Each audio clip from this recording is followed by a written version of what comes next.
sa landas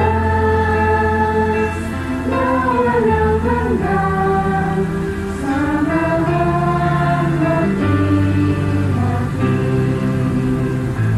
sa mga makinakit.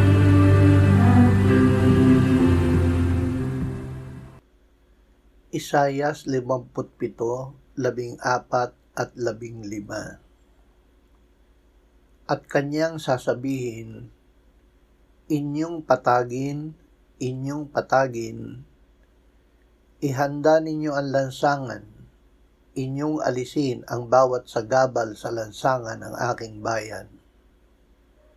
Sapagkat ganito ang sabi ng mataas at matayog na tumatahan sa walang hanggan, na ang pangalan ay banal.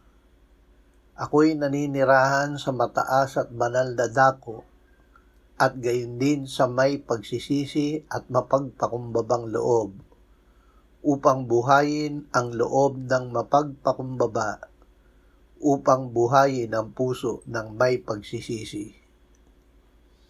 Ang panganib at pandilinlang ng kapalaluan. Ang kapalaluan ay isang tusong kaaway na maaaring makapasok maging sa ating mga pinakabanal na gawaing espiritual. Ito ang pangunahing kasalanan na dapat bantayan ng isang Kristiyano. Walang kasalanan na gumagawa ng mas tuso at mas tago.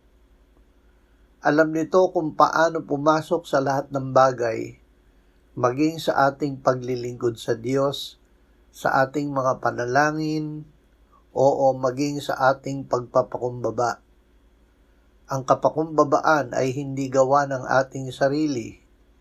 Ito ay gawa ng Diyos sa mga puso na pinanghihinaan ng loob dahil sa kasalanan at nagsisisi ng kasalanan.